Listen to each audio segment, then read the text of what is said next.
ये कहानी सच्ची घटनाओं पर आधारित है, लेकिन रोचकता के लिए इसमें कल्पना का पुट जोड़ा गया है। ये वर्णन अत्यंत संवेदनशील और भयावह है। कमजोर दिल वाले पाठक इसे ना पढ़ें। यदि आप अकेले हैं तो रोशनी जला लें और अपने आसपास की आवाज़ों पर ध्यान दें, क्योंकि ये कहानी आपको उस घर में ले जाएगी जहां मौत के बाद भी कोई 4 दिन तक जिंदा रहा।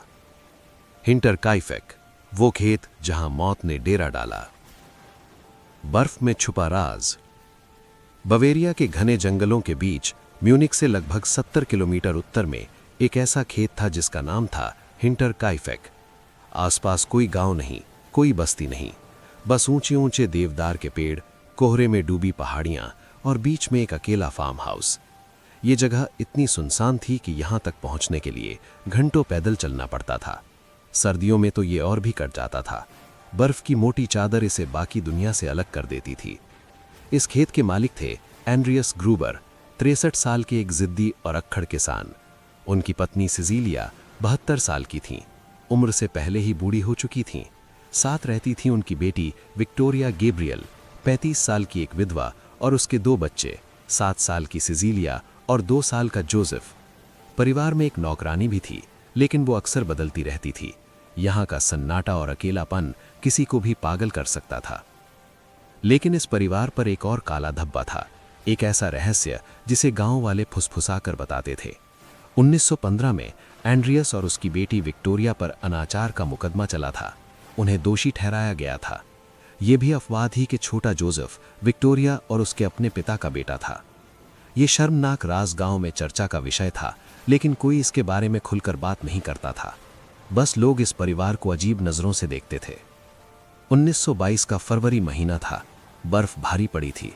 एक दिन एंड्रियस अपने पड़ोसी लॉरेंस श्लिटेनबाउअर से मिला, जो पास के ही एक गांव का मुखिया था। एंड्रियस के चेहरे पर चिंता की लकीरें थीं। लॉरेंस, मैंने बर्फ में कुछ अजीब देखा है, एंड्रियस ने धीमी आवाज में कहा। जंगल की तरफ से पैरों के निशान मेरे खेत तक आए हैं, लेकिन वापस जाते हुए कोई निशान नहीं है। लॉरेंस हंसा। बूढ़े, तुम्हें अब भूत दिखने लगे हैं, कोई भेड़िया रहा होगा। भेड़िए जूते नहीं पहनते, एंड्रियस ने सख्त होकर कहा और वहां से चला गया। लेकिन यह सिर्फ शुरुआत थी। कुछ ही रातों बाद विक्टोरिया ने अटारी में कदमों की आवाज सुनी। ऊपर की मंजिल पर लकड़ी की तख्तियां चरचर कर रही थीं, जैसे कोई धीरे धीरे चल रहा हो। वो डर के मारे अपनी मां के पास जा लेटी। सुबह जब उसने अपने पिता को बताया तो एंड्रियस ने उसे डांट दिया। बस बहानेबाजी करती रहती है, चूहे होंगे, अपने काम से काम रख। लेकिन चूहे अखबार नहीं लाते। एक सुबह एंड्रियस को अपने आंगन में एक म्यूनिक अखबार मिला। ये उसने नहीं खरीदा था और ना ही आसपास किसी ने इसकी सदस्यता ली थी। म्यूनिक से यहाँ तक अखबार कैसे पहुंच सकता था, वो भी बर्फ में भीगा हुआ, मानो किसी ने जानबूझकर वहां फेंका हो। फिर एक दिन घर के ताले टूटे मिले, कुछ चाबियां गायब थीं। पिछली नौकरानी जिसने 6 महीने पहले नौकरी छोड़ी थी, उसने कहा था कि उसे लगता है घर में भूत है। उसने बताया था कि रात में उसे महसूस होता था कि कोई उसे देख रहा है, जैसे दीवारों के पार से कोई आंखें उस पर टिकी हो।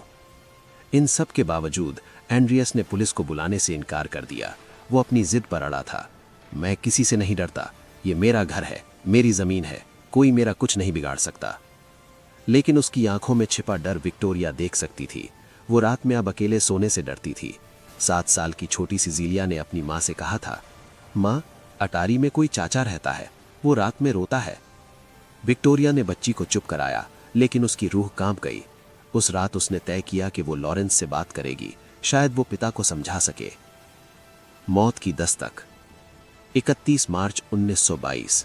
सर्दी अपने आखिरी पड़ाव में थी, लेकिन बर्फ अभी भी जंगलों में जमी हुई थी। उस दिन एक नई नौकरानी खेत पर आई थी। नाम था मारिया बॉमगार्टनर, 44 साल की एक अकेली औरत। वो उसी दिन काम पर रखी गई थी। शायद उसे नहीं पता था कि ये उसकी जिंदगी का आखिरी दिन है। शाम को सबने साथ में खाना खाया। एंड्रियस चुप था, विक्टोरिया उदास, बच्चे खेल रहे थे।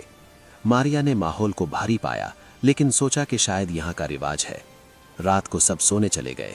घर के चारों ओर सन्नाटा पसरा था, सिर्फ जंगल में उल्लुओं की आवाजें गूंज रही थीं। रात के करीब 2 बजे होंगे। खलिहान का दरवाजा चर्राकर खुला। एंड्रियस ने सुना। वो उठा और देखने गया।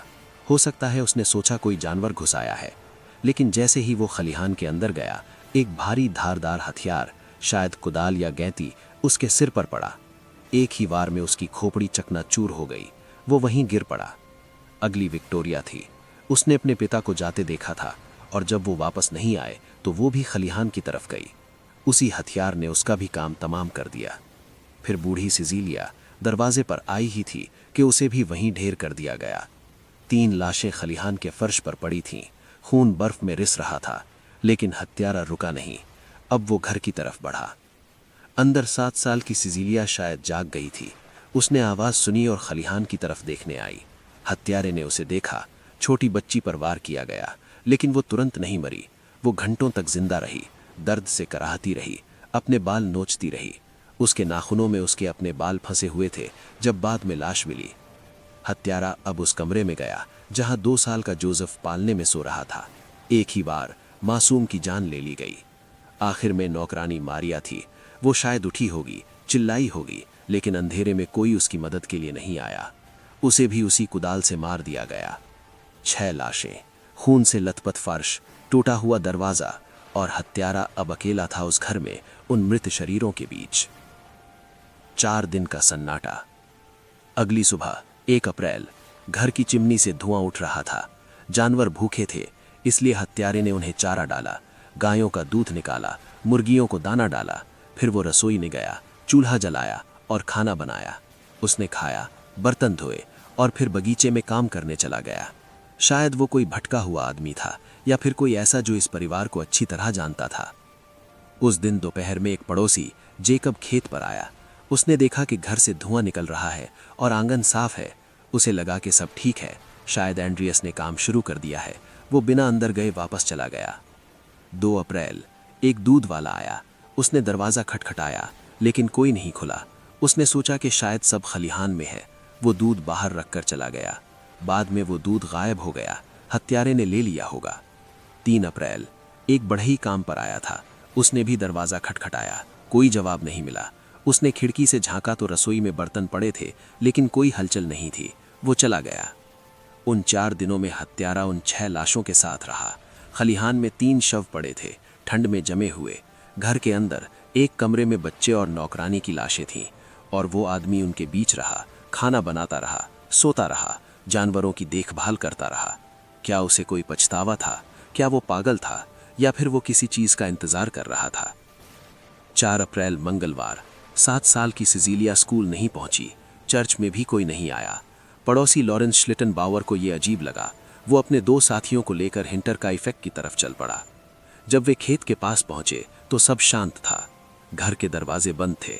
उन्होंने खटखटाया, कोई जवाब नहीं मिला। लॉरेंस ने दरवाजा धक्का देकर खोला। अंदर का दृश्य देखकर उसके पैरों तले जमीन खिसक गई। फर्श पर खून के धब्बे सूख चुके थे। एक कमरे में 2 साल के जोसेफ का शव पड़ा था। उसके सिर पर गहरा जख्म। पास ही मारिया, नौकरानी, भी मृत पड़ी थी। लॉरेंस चीखा। वो बाहर भागा और फिर उन्होंने खलिहान का दरवाजा खोला।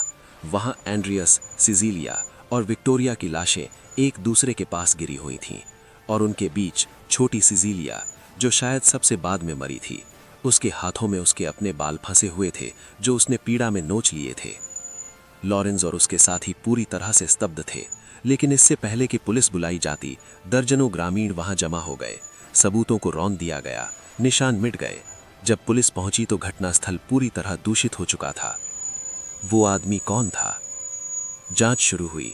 पुलिस ने देखा कि घर में काफी नकदी और सोना चांदी था, जिसे छुआ तक नहीं गया था। लूट मकसद नहीं हो सकता था, तो फिर इतनी बेरहमी से 6 लोग क्यों मारे गए? सबसे पहला शक लॉरेंस श्लिटनबाउअर पर गया। उसका विक्टोरिया के साथ संबंध था और वो दावा करता था कि छोटा जोसेफ उसका बेटा है। उसके पास घर की चाबी थी और वो शव ढूंढने वाला पहला व्यक्ति था। क्या उसने ये सब रचा था? लेकिन उसका कोई स्पष्ट मकसद नहीं था। वो विक्टोरिया से शादी करना चाहता था और एंड्रियस के मरने से उसे फायदा ही होता। लेकिन क्या वो इतना क्रूर हो सकता था कि एक 7 साल की बच्ची को भी न बख्शे? दूसरा सिद्धांत था कार्ल गैब्रियल, विक्टोरिया का पति, जो प्रथम विश्व युद्ध में लापता हो गया था। उसकी लाश नहीं मिली थी। क्या वो जिंदा था?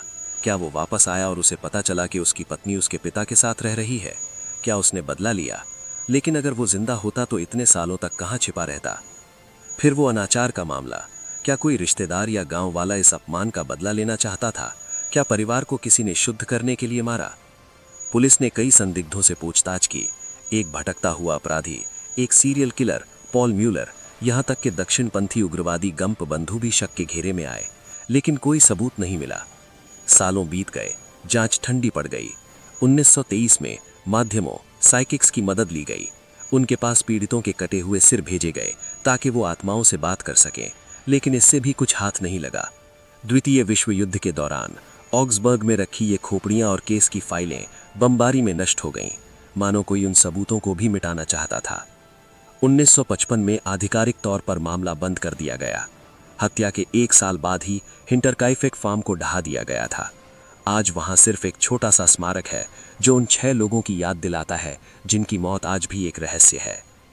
भूतों का खेत। लेकिन स्थानीय लोगों का कहना है कि वो जगह आज भी खाली नहीं है। कई लोग